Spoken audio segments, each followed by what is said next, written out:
раптам у адным класе ўсе дзеці выпісаліся з беларускай мовы. Для мяне гэта было, шчыра кажучы, такім велізарным шокам. Гавары по-свойму хутчэй будзе. І навошта тады гэтая беларуская мова тут на Падляшшы? А от просто так. Падкаст Тутака.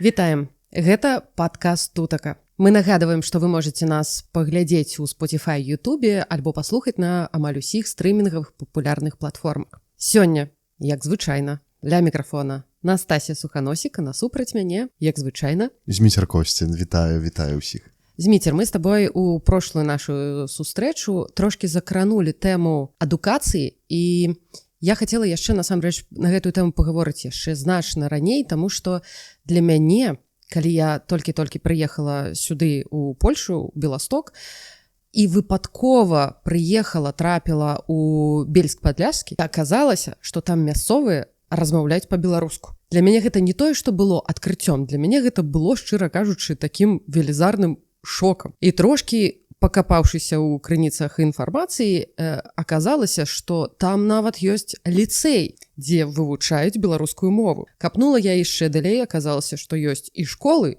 і больш таго, ёсць садкі. Тут, на Падляшшы, слухай, не так уж і дрэнна з беларускай мовай і з беларускай адукацыяй увогуле. Аж так, то я пазітыўна не сказаў, але сапраўды тут ёсць інстытуцыянальная такая адукацыйная сістэма беларуская. Праўда, яна ёсць ад узроўня дзіцячага садка па ўзровень сярэдняй школы ліцэя. Тут трэба крыху, можа, пра гісторыю сказаць, так, бо напэўна, гэта не ўзялося проста вось так само сабе. Першыя спробы беларускага школьніцтва тут, на Беласточчыне, былі яшчэ ў часы Першай сусветнай вайны. У 1915 годзе беларуская школа стварылася ў вёсцы Грабавец у гміне Дубічы царкоўныя, гэта ў ваколіцах Белавежскай пушчы. Таксама стваралася беларуская школа, напрыклад, была у Супраслі, пад Супраслем, так, у вёсках пад Супраслем, у агароднічках, бадай што. Тады гэтыя першыя школы, яны праіснавалі некалькі гадоў да моманту, пакуль гэтая тэрыторыя не была занятая Польшчай, дзе Беласточчына і заходняя Гарадзеншчына былі выключаны з гэтай тэрыторыі, дзе можна было адкрываць беларускія школы. Тады беларускае школьніцтва было ў Вільні, на Наваградчыне, некалькі школаў было на Палесі, але бліжэй да другой сусветнай вайны гэтых школаў было ўсё менш. І што цікава, нават апошнюю беларускую школу, віленскую беларускую гімназію, палякі зачынілі тыдзень, бадай што, пасля нападу Нямецчыны у верасні, яшчэ да нападу Савецкага Саюза 17 верасня, то бок фактычна ўсё вялося тады да ліквідацыі беларускага школьніцтва. У час другой сусветнай вайны, калі прыйшлі сюды саветы, то яны пачалі адкрываць беларускія школы на Беласточчыне, беларускія, расейскія, расійскамоўныя школы, і нейкі такі, можа, пачатак, назовем гэта беларускім школьніцтвам, ўсё ж гэта савецкае школьніцтва на беларускай мове, быў пакладзены тады ў 39-41 годах, і пасля другой сусветнай вайны у 44 годзе, пасля таго, як савецкія войскі ўжо пагналі нямецкія на захад, гэтая тэрыторыя, вядома было, што апынецца ў складзе Польшчы. Тады, в прынцыпе, намаганнямі бацькоў, намаганнямі дзеячаў беларускіх пачалі ўзнікаць беларускія школы. І згаданы табой беларускі ліцэй, ён сёлета святкуе сваё 80-годдзе, бо менавіта ў 44 годзе ён быў адчынены намаганнямі Яраслава Кастыцевіча, намаганнямі бацькоў таксама, сабраў першых вучняў, і, што цікава, праз некаторы час гэтыя школы пачалі зачыняць, бо тады была падпісаная такая дамова пра абмен насельніцтвам паміж БССР і Польшчай, паводле якой грамадзяне БССР, жыхары БССР польскага паходжання маглі выехаць на тэрыторыю Польшчы, а грамадзяне Польшчы беларускага паходжання мелі магчымасць выехаць на тэрыторыю БССР. Вядома, што вельмі шмат палякаў тады з тэрыторыі БССР, Літоўскай ССР, Украінскай ССР скарысталася з такой магчымасці, і яны актыўна пераязджалі на тэрыторыю Польшчы пасляваенную. Вельмі шмат гэтых людзей апынулася ці на Памор'і, ці на захадзе Польшчы, а беларусы з Беласточчыны не крэпка хацелі выязджаць адсюль. І калі ўлады зразумелі, што хутчэй за ўсё не ўдасца выпіхнуць адсюль беларусаў, яны пачалі ізноў адчыняць беларускія школы. Таксама Гайнаўскі ліцэй спачатку дзейнічаў, пазней ён быў пад пагрозай такога ліквідацыі, дакладней перавода на польскую мову навучання, але пазней ізноў беларуская мова навучання. Ён, зрэшты, сёлета святкуе гэты Гайнаўскі ліцэй 75-годдзя. І тады ж пачала развівацца сістэма школьніцтва па Беласточчыне.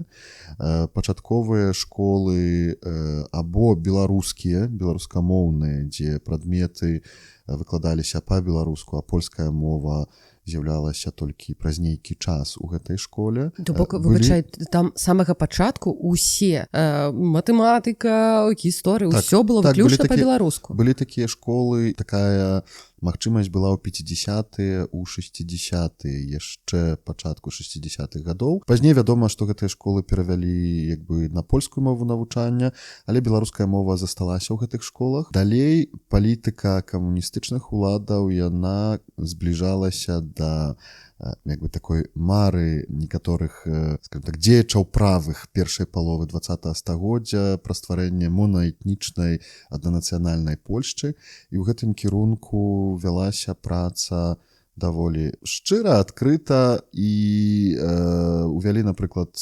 такую з'яву, як дэкларацыя бацькоў. Бацькі, беларусы мусілі падаваць дэкларацыю. Такім чынам яны мусілі сведчыць пра тое, што вось яны беларусы і хочуць, каб іх дзеці вучыліся беларускай мове, а памятаючы пра праблемы ў адносінах польска-беларускіх пасля другой сусветнай вайны, беларусы не заўсёды хацелі атаясамлівацца, маглі размаўляць на гэтых гаворках у хаце, але ўжо ў школе то не заўсёды. Такім чынам крыху адміністрацыйна, крыху вось праз такія розныя спосабы пачало зварочвацца школьніцтва беларускае ў Семятыцкім павеце і у Сакольскім павеце. І фактычна да пачатку 90-х гадоў большасць гэтых школ, дзе беларуская мова прысутнічала, знаходзілася ў Гайнаўскім павеце, усходняя цэнтральная частка Бельскага павета і таксама Беластоцкі павет на ўсход ад Беластока. Што цікава, у Беластоку не было ні ліцэя, не было таксама школы чыста беларускай. У гэты час савецкай акупацыі першых саветаў это была расейска-беларуская школа. Трэцяя Рэчпаспалітая пасля дэмакратычных зменаў 89-га, 90-га, 91-га гадоў прыняла даволі ліберальнае заканадаўства адносна навучання і адукацыі меншасцяў. У Польшчы заканадаўства дае магчымасць адкрываць, пачынаць заняткі мовы меншасці тады, калі знойдзецца 7 ахвотных бацькоў. Усяго 7 бацькоў мае быць ахвотным для таго, каб стварыліся заняткі па мове меншасці. Гэта для пачатковых школаў, калі гэта сярэднія школы, то ліцэі, то дастаткова, каб было 3. І яны могуць нават у розных ліцэях быць. Такая сітуацыя ў Беластоку, напрыклад, ёсць, дзе вучні вучацца ў розных ліцэях, але ў адным з ліцэяў, у 3-м ліцэі адбываюцца заняткі па беларускай мове, на якія вучні з розных ліцэяў з'язджаюцца і як бы нармальна вучацца. Пазней у атэстаце з'явіцца інфармацыя пра то, што вывучалі беларускую мову, здавалі экзамен на атэстат сталасці, так, матуральны, па беларускай мове. Была такая статыстыка, я памятаю яшчэ, калі прыехаў у Польшчу, 2008-2010 год, тады каля 3000 вучняў у Польшчы на розных узроўнях вывучалі беларускую мову. То бок, гэта і дзіцячы садок, гэта і школы пачатковыя і сярэднія школы. Вядома, што гэтая лічба вагаецца. Цяпер цягам апошніх 8 гадоў увогуле не было ніякай статыстычнай інфармацыі. Чамусьці кураторыум, гэта такі адпаведнік беларускага абласнога аддзелу народнай адукацыі, ён не падаваў інфармацыі, колькі вучняў вывучае беларускую мову. Я думаю, што на гэты момант лічба можа вагацца ў раёне 2-2,5 тысяч чалавек. Ну гэта ўсё роўна шмат. Так, на гэты момант беларуская мова ці элементы беларускай культуры, традыцыі вывучаюцца па маіх падліках у 33 ці 34 навучальных установах. Вау! І гэта дзяржаўныя або публічныя, але таксама і непублічныя, так? Бо ў Польшчы сістэма адукацыі дазваляе адкрываць адукацыйныя пляцоўкі. Калі гаварыць пра публічныя, то за кожную адукацыйную пляцоўку адказвае орган самакіравання. Каб неяк заахвоціць таксама органы самакіравання уводзіць мову меншасці, дзяржава прыдумала такую сістэму субвенцыі. Увогуле ў Польшчы Міністэрства адукацыі, урад дае кожнаму органу самакіравання пэўную суму грошай на пэўнага вучня. Чым больш вучняў у тваіх школах, тым больш грошай ты атрымліваеш на ўтрыманне гэтай школы фактычна. Хаця сістэма паказвае, што калі орган самакіравання не багаты, то і ўтрымаць школу вельмі цяжка. А за навучанне мовы меншасцяў ёсць дадатковыя да гэтай сумы грошы ад 20 до 100%. 100% даецца тым школам, дзе навучанне вядзецца на мове меншасцяў. Беларусы не маюць ніводнай такой школы, дзе ўсё навучанне вядзецца на беларускай мове, толькі частка прадметаў па-польску. Увогуле ў Польшчы такія школы маюць толькі літоўцы і немцы. Так, это дзве нацыянальныя меншасці, якія маюць падобныя школы. Ну, напрыклад, ліцэй у Пуньску, літоўскі, там усе прадметы па-літоўску, акрамя польскай мовы, гісторыі. Вось. І, што цікава, то іх, напрыклад, выпускнікі гэтага літоўскага ліцэя у 99% едуць вучыцца ў Літву, ва ўніверсітэты, і таму трывае гэтая літоўская мова як асноўная мова навучання у Пуньску. Беларусы маюць праблему, бо няма куды паехаць вучыцца пазней. У пачатку 90-х гадоў дзейнічаў такі прынцып, была такая праграма для выпускнікоў беларускіх ліцэяў. Яны маглі паехаць у Беларусь і дадатковым спосабам так трапіць у вышэйшыя навучальныя установы ў Беларусі. Але я размаўляў з такімі людзьмі, которые вучыліся, даволі шмат людзей тады скарысталася, думаю, што больш за 100 так беларусаў з Беласточчыны прайшло праз беларускія ВНУ ў 90-е гады. Але што цікава было, што большасць людзей, якія расказвалі пра сваё навучанне, яны казалі: ну і што? І мы вучыліся вось па-беларуску, прыязджаем, а там усё па-расейску. І гэта была праблема. Таму я не здзіўляюся, што беларусы тут не намагаюцца стварыць цалкам беларускамоўнай адукацыі, таму што атрымаць пазней вышэйшую адукацыю на беларускай мове даволі складана. Але калі гаварыць пра статыстыку, вяртаюся да гэтай статыстыкі, ну тут 33-34 навучальныя установы, большая з іх гэта публічныя, і у многіх гмінах толькі навучанне мове меншасці дапамагае утрымаць школы. Міна Міхалова, так, дзе бургомістр свайго часу проста фінансава пералічыў, што яму выгодна ўводзіць беларускую мову. І ён, можа, не загадаў, але патлумачыў бацькам дзяцей, што, калі ласка, вашы дзеці будуць мець магчымасць, нават калі вы не ідэнтыфікуеце сябе як беларусы, але гэта нагода правесці заняткі, даведацца іншай мовы, даведацца іншай культуры, тым больш, што ў гміне Міхалова і беларусы таксама жывуць, то бок гэта не нешта там чужое такое. І раптам у гміне Міхалова там, я не памятаю, 150 дзяцей, па-мойму, пачало вучыцца з аднаго года. Гэта было так смешна, але ўсе разумелі, што фінансавы чыннік дапамог падтрымаць. На жаль, такі фінансавы чыннік не дзейнічае на Сакольшчыне. Там мясцовыя ўлады іх не пераконвае, ім гэтыя грошы не патрэбныя. Мне здаецца, што неяк яшчэ саромеюцца таго, што Сакольшчына гэта гаворыць на простай мове, і што гэта можа неяк быць звязана з беларускасцю. Лепш хай усё будзе польскае, навучанне польскае, і гэтая простая мова дзесьці там сыдзе ў нябыт. То бок шмат залежыць менавіта ад уладаў, а не проста ад жадання мясцовых беларусаў вывучаць сваіх дзяцей. Не да канца так, таму што прыклад Беласточчыны Беластока паказвае, што жаданне бацькоў, жаданне беларусаў здольнае перамагчы нежаданне ўлады. Ты пра што? Я цяпер расказваю пра беларускае навучанне ў Беластоку, Так. которага да 90-х гадоў не было інстытуцыянальнага. Менавіта намаганнямі беларускіх дзеячаў, якія апынуліся ў Беластоку. Тут адразу прыгадаю Юрку Каліну, Барбару Пекарскую. Гэта две асобы, якія проста хадзілі, абхадзілі, не ведаю, колькі там парогаў чыноўніцкіх, каб адкрыць беларускія групы ў дзіцячым садку. Абхадзілі невядома колькі кватэраў людзей, заахвочваючы, каб да гэтага садка далучыцца. Яны нават расказвалі, што адкрывалі тэлефонны даведнік, глядзелі, якія прозвішчы гучаць так больш-менш па-беларуску, і проста званілі або ішлі па гэтым адрасе, тады яшчэ такі час быў. Калі гэта было? Гэта былі 90-е гады, і тады ж з'явіліся беларускія групы ў дзіцячым садку нумар 14. Беларускія групы дзіцячага садка нумар 14. У Беластоку могуць таксама сваіх дзяцей адпраўляць і грамадзяне Беларусі, бо калі казаць пра далейшую адукацыю беларускую на іншых узроўнях, пачатковай школы, сярэдняй школы, ну то на навучанне беларускай мовы ў школах маюць права пакуль што толькі грамадзяне Польшчы. І яны, бацькі, тады стварылі, сабралі вельмі шмат дзяцей. Гэта класнае супермесца. Вось, там вядома, што заўсёды можна было б штосьці там паправіць, але гэта месца, якое ствараюць не толькі настаўнікі, але таксама бацькі. Мае дзеці прайшлі праз гэты дзіцячы садок. Гэта цудоўнае асяроддзе, якое трымаецца разам пазней. Гэта ўсё было закладзена тымі бацькамі ў 90-е гады. Іхныя дзеці сканчалі дзіцячы садок, і яны разумелі, што добра было б, каб яны працягнулі навучанне ў школе.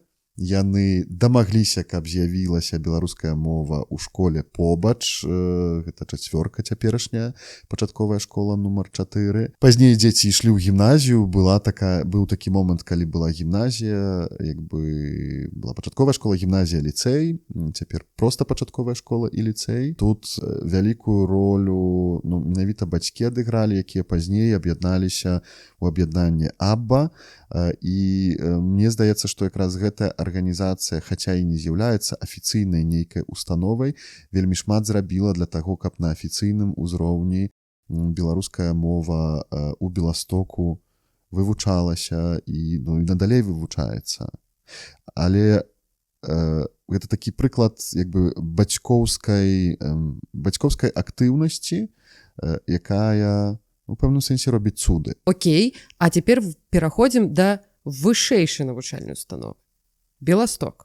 Тут калісьці была кафедра беларусістыкі, так. То бок і тут можна ў Беластоку было атрымаць беларускую адукацыю у вышэйшай. Так, можна было вучыцца на беларускай філалогіі, на факультэце філалагічным, калі я не памыляюся, бо там розныя былі перыяды.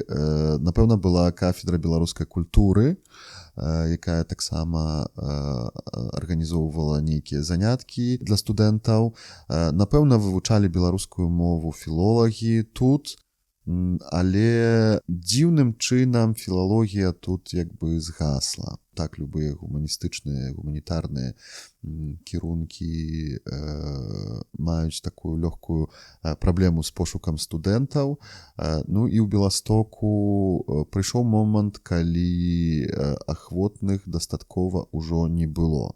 Ну і тут вядома, што з аднаго боку можна вінаваціць нізкую свядомасць саміх беларусаў Беласточчыны, але з другого боку вялікую ролю тут адыгрывае дзяржава Рэспубліка Беларусь. Бо калі ў Рэспубліцы Беларусь можна быць чыноўнікам, не валодаючы беларускай мовай, то і тут не да канца зразумела, навошта беларускую мову вывучаць. Свайго часу, калі беларуская філалогія з'явілася тут, то там было вельмі шмат студэнтаў. І быў такі момант, калі сапраўды вельмі шмат памежнікаў ішло, просто тых, которые думалі пра тое, каб працаваць у памежнай службе ці нейкіх такіх афіцыйных установах або перакладаць дакументы. Яны ішлі на беларускую філалогію. І навошта тады гэтая беларуская мова тут на Падляшшы? Ёсць патрэба падтрымкі тоеснасці, так? І менавіта гэтая патрэба падтрымкі тоеснасці, яна прыводзіць да таго, што бацькі высылаюць дзяцей на беларускую мову. Часам вядома, што могуць пераканаць там, слухайце, давайте, цікавыя заняткі, ёсць патрэба падтрымаць школу, вось давайте аддайце. То бок гэта бацькоў... як ангельская, просто дадатковая мова? Так, это дадатковая мова, заняткі па мове, заняткі па культуры, гісторыі, традыцыі лакальнай таксама. Гэтыя заняткі адбываюцца або ў пачатку школьнага дня, або пад канец школьнага дня, бо не заўсёды увесь клас, напрыклад, вывучае беларускую мову у той ці іншай школе, каб дзеці маглі прыйсці або пазней на урокі, ці раней сысці на гэтыя урокі. Вядома, што дзеці пытаюцца, навошта нам сядзець на дадатковым занятку. Ну, вельмі шмат тут такіх пытанняў сэнсу. Сэнс, які закладаюць, думаю, што і дзеячы беларускія, і бацькі, і настаўнікі, гэта затрымка асіміляцыі, перадача тоеснасці, гісторыі, культуры, традыцыі і пераказ чарговым пакаленням зразумення таго, што Беластотчына не чужая для беларусаў. І гэта такія, ну, можа, высокапарныя такія словы, але, ну, я чую гэта. Я, напрыклад, быў на юбілеі такога калектыва «Калепка» называецца, «Калыска» у гайнаўскім дзіцячым садку, і пытаў, чаму вы дзяцей выслалі менавіта ў гэтую групу. І бацькі казалі, што для нас вельмі важна, каб яны разумелі, хто іхныя бабулі, дзядулі, каб яны разумелі гэтую мову, якую дзесьці яшчэ чуюць. Так што, ну, гэта такая, ну, нейкая ўнутраная адказнасць беларусаў тутэйшых. Яна прысутная, так? Тут, я думаю, што свядомасць, ну, грае вялікую ролю. Супер. Слухай, ну, гэта нават не супер. Мне падаецца, што гэта ачмурэнна, што ёсць яшчэ бацькі, якія захоўваюць гэтую беларускасць не проста ў сабе, у сям'і перадаюць нейкія веды, а калі менавіта праз дзяцей прасоўваюць вельмі важнае для мяне. Для мяне проста сям'я гэта вельмі важна, і я б хацела, каб я мела магчымасць перадаць вось гэтую беларускасць праз дзяцей далей. Так, менавіта сям'я таксама вельмі важны чыннік, бо могуць быць найлепшыя настаўнікі. Лятаць з парашутам гэтыя дзеці могуць на занятках беларускай мовы па-беларуску, ці не ўяўляю сабе, зоркі сусветнага маштабу будуць прыязджаць і з імі па-беларуску размаўляць. Калі ў сям'і не будзе перададзена пашана і зразуменне, што гэта важна, настаўніку вельмі цяжка, так, бо гэтая свядомасць, ідэнтычнасць, яна ўсё ж нейкая такая унутраная. Тут рух шматбаковы. Тут якраз патрэбная гэтая супраца паміж настаўнікамі, бацькамі, ну і вучнямі таксама. Не ўсё так як бы ружова, так, бо калі статыстыку прыводзіш, і польская дзяржава таксама ж гэтую статыстыку прыводзіць, то ўяўленне ёсць такое, што ну проста ўсё супер класнае, увогуле кожны, хто хоча, можа там, і невядома што. Папярэдні урад пачаў умешвацца, так, у навучанне моваў нацыянальных меншасцяў. Напрыклад, у 2017 годзе з'явіўся такі акт нарматыўны, які моцна, скажем так, намяшаў у адукацыі нацыянальных меншасцяў, бо калі перад гэтым бацькі фактычна, адпраўляючы дзіця ў школу, адпраўляючы дзіця на чарговы этап адукацыі, яны проста пісалі дэкларацыю раз, і гэта было на ўвесь час навучання. Бацькі маглі выпісаць дзяцей толькі па заканчэнні пэўнага этапу. І тады урад права і справядлівасці зрабіў такую змену. Ну, па-першае, гэтыя дэкларацыі трэба падаваць у пачатку года. Гэтую дэкларацыю трэба падаваць кожны год, То бок я кожны год мушу пацвердзіць, ці сапраўды я ўсё яшчэ хачу, каб маё дзіця вывучала беларускую мову. Паперкі. І тады ж з'явіліся дэкларацыі на выпіску з моваў нацыянальных меншасцяў. І я, напрыклад, памятаю, як дырэктар школы інфармацыю гэтую данёс да часткі бацькоў. У 17-м годзе раптам у адным класе ўсе дзеці выпісаліся з беларускай мовы. Я ведаю, што летась, напрыклад, дырэктарка гэтай школы 4-кі беластоцкай, яна дала загад настаўнікам раздаць усім бацькам дэкларацыі пра выпісванне з беларускай мовы. Навошта? А вот просто так. За чаго? Гэта вось ейны такі парыў душы быў. Часам ёсць людзі, которые, можа, менш прыхільна ставяцца да нацыянальных меншасцяў ці да чагосьці іншага. Некаторым здаецца, што ўсё павінна быць аднолькавае, не ведаю, аднолькавыя прычоскі, у адно месца хадзіць маліцца, на адной мове размаўляць. Найгорай, калі такія людзі дабіраюцца да ўлады. І, напрыклад, у 4-цы тая ж самая дырэктарка прывяла да таго, што аб'яднанне АБА, якое шмат гадоў у школе знаходзілася, вымушаная проста шукаць іншае месца.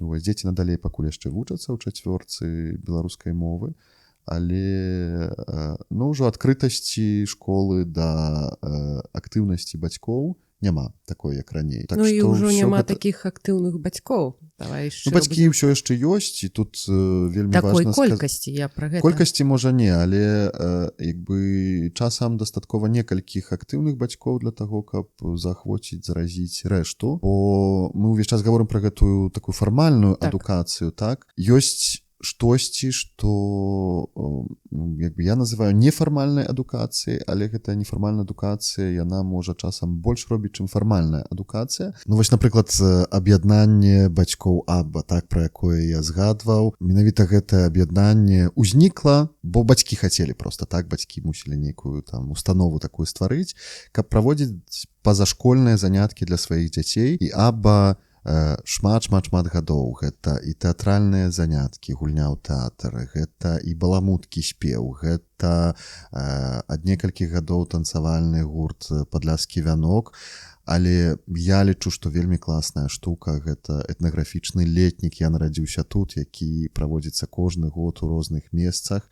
Праводзіўся кожны год у розных месцах. І гэта была магчымасць для дзяцей наведаць розныя месцы Падляшша, пазнаёміцца з цікавымі людзьмі, з цікавымі з'явамі, даведацца чагосьці, навучыцца чамусьці таксама. Калі пра гэтыя нефармальныя такія цэнтры адукацыі ці спосабы адукацыі, то, напэўна, даволі вялікі ўнёсак робіць фонд «Яны гэта мы» гайнаўскі. Яны праводзяць заняткі, майстар-класы, сустрэчы як для дзяцей, так і для дарослых таксама, так?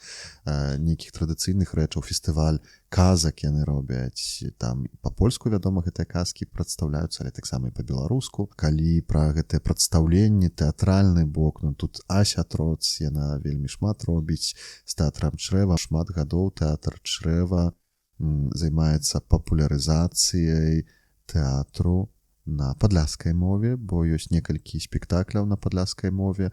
Ася таксама актыўна працуе з моладдзю, як з гэтымі найменшымі, так і з моладдзю ў ліцэях. Гэта былі спектаклі і на беларускай мове, і на падляшскай мове, прысвечаныя гісторыі, прысвечаныя нейкім важным такім з'явам таксама. Вялікую працу вядуць таксама і гмінныя цэнтры культуры, дзе ёсць магчымасць майстар-класаў, заняткаў спеву, заняткаў танцаў, таксама беларускіх. Здаецца, адукацыя гэта штосьці, што як бы дапаўняе, так, гэтую фармальную, а можа нават і больш важнае.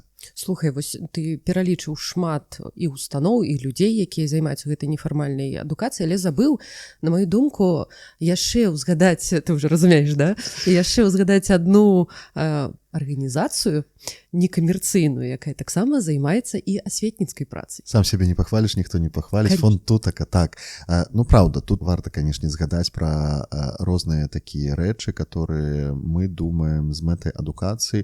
Сярод іншага наша з табой цяперашняя сустрэча гэта таксама у пэўным сэнсе можа для кагосьці будзе адукацыйная. Вельмі спадзяемся. Напэўна, больш даведаюцца пра беларусаў беласточна, бо прынамсі пачуюць нейкія такія лозунгі, нейкія такія словы-ключы, якія пазней дапамогуць шукаць шырэй. Гэта падкасты, гэта фільмы «Хто ты гэткі», 2 сезоны ўжо даступныя, так, там і пра гісторыю, там і пра традыцыю, таксама social-media з TikTok, невялікія гэтыя тиктокі, якія пра цікавыя нейкія рэчы, звязаныя з беларускасцю на Падляшшы, расказваюць. Гэта ж таксама і створаныя намі гурты, пра якія вы можаце пачуць у папярэдніх выпусках пра традыцыйную беларускую культуру. Так, гурты, дзе вывучаем фальклор, спрабуем спяваць, але мне здаецца, што калі так з нефармальнага гледзішча гаварыць пра праекты адукацыйныя, то важным таксама з'яўляецца і дэкламатарскі конкурс да Дня роднай мовы. Увогуле, гэты дэкламатарскі конкурс да Дня роднай мовы тройчы мы ўжо арганізоўвалі.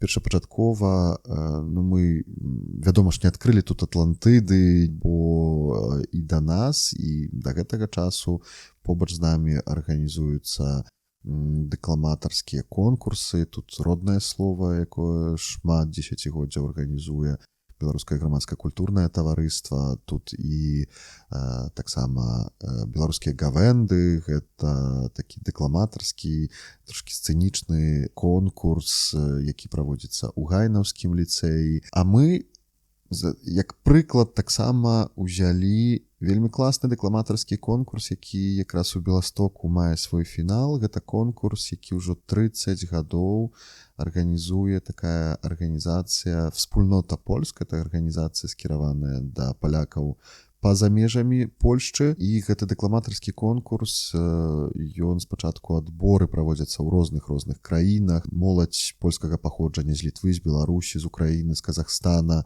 з Кіргізстана, з Расеі свайго часу, з Румыніі, з Чэхіі. Яны прыязджалі сюды, сустракаліся тут, змагаліся ў дэкламатарскім конкурсе ў фінале, але апрача таго мелі майстар-класы, яны рыхтавалі спектакль на канец.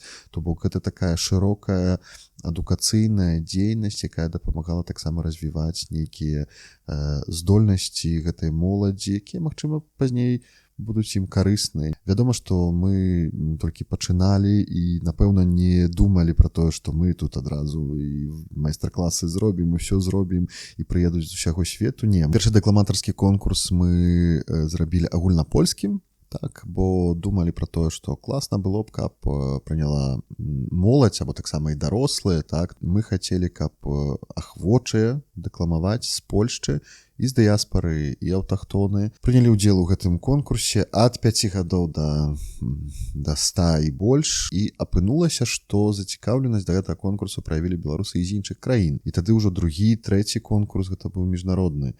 І гэта таксама, мне здаецца, вельмі важны адукацыйны момант, што такія ўдзельнікі недзе з невялікага мястэчка, з такой Ворлі пад Бельскам прыязджаюць у Беласток, выступаюць на адной сцэне з людзьмі ў розным веку, якія дэкламуюць па-беларуску, якія гавораць на беларускай мове, так, і яны ёсць не толькі тут дзесьці, там, не ведаю, вось у ягонай Ворлі, там некалькі чалавек вывучае беларускую мову, яны ёсць у Бельску, Беластоку, Вільні, Тбілісі, у Эдинбургу, паўсюль, так, то бок это таксама пашырае нейкую такую прастору беларускую для гэтай моладзі. Ну і мне здаецца, што на будучы год варта было б працягнуць гэта, пакуль яшчэ невядома ў якой форме, але напэўна нешта вакол гэтага будзе працягвацца. І яшчэ адзін ёсць праект таксама у Тутакі, пра які мы не згадалі, гэта онлайн-курс па акторскаму майстэрству і па сцэнічнай мове. Усё выключна на беларускай мове. Гэта таксама адзін з нашых такіх важных праектаў. Калі так падсумоўваць, можа, крыху адукацыю, так, бо мы крыху казалі пра фармальную, можа, больш пра фармальную, можа, менш крыху пра нефармальную. Мне здаецца, каб гэтая беларушчына, беларускасць на Беласточчыне прынамсі захавалася, ну тут мусіць быць нейкае сугучча, суладдзе розных, так, чыннікаў. Інстытуцыянальнасць, яна вельмі важная. бо гэта таксама дае нейкі такі прэстыж. Але таксама важная роля бацькоў, так, каб ўсё ж гэтая беларушчына дзе-нідзе там з'яўлялася. У мяне, напрыклад, мой знаёмы са сваім сынам робіць такія гадзіны беларускай мовы, дні беларускай мовы, гаворкі таксама, так, чытае казкі, вучыць вершыкі, ну нейкім чынам можа сын і не будзе беларускамоўным, так, але прынамсі ён будзе мець свядомасць гэтай шматкультурнасці, гэтага паходжання таксама свайго бацькі. Добра, Зміцер, мы сёння не пачулі, я не пачула цябе нічога на гаворцы, і па-свойму, то бок ёсць класічная беларуская мова, у якой вывучаюць, настаўнікі выкладаюць у навучальных установах, але ёсць і гаварыць па-свойму. Давай так, скончым сённяшні выпуск. Заахвоць, калі ласка, мясцовых беларусаў размаўляць не толькі на класічнай беларускай мове, але і працягваць гаварыць па-свойму. Калі я прыехаў тут на Белосточчыну, то пачуў такое хасло, такі лозунг «Говори по-своєму, хутчэй буде». І тое по-своєму, воно думаю, що для всіх білорусів неважно, чи вони говорять більш твердо, більш м'яко, декають, текають чи декають. Вельмі важне, бо праз тое, што мы гаворым па-свойму, праз тое, што мы захоўваем сеты гаворкі, і сеты, і там тыя гаворкі, мы захоўваем багацце разнастайнасць беларускай мовы. І яшчэ раз скажу, што адукацыя, яна мае шмат вымярэнняў. Не трэба спадзявацца, што вы аддасцё дзіця на заняткі беларускай мовы і раптам ваше дзіця будзе беларускамоўным. Ну, так не бывае проста. Тут без бацькоў, без сінергіі, грамадскай дзейнасці, школы нічога не будзе. А як будзе на гаворцы «дзякуй»? Дзякую. Дзякую. Я на гаворцы таксама магу. Дзякую, Дзміцер. Дзякуй таксама. За размову. Захвочваем адукавацца таксама разам з намі. Запрашаем на нашы ўсе праекты Фундацыі Тутака. Серыя падкастаў «Тутака» дафінансуецца са сродкаў Міністэрства ўнутраных спраў і адміністрацыі, а таксама Падляшскага ваяводства, амбасады Каралеўства Нідерландаў у Варшаве. Праект адбываецца ў межах праграмы «Арт Пауэр Беларусь», Беларускай рады культуры і Дацкага інстытуту культуры, дзякуючы фінансавай падтрымцы Еўрапейскай камісіі.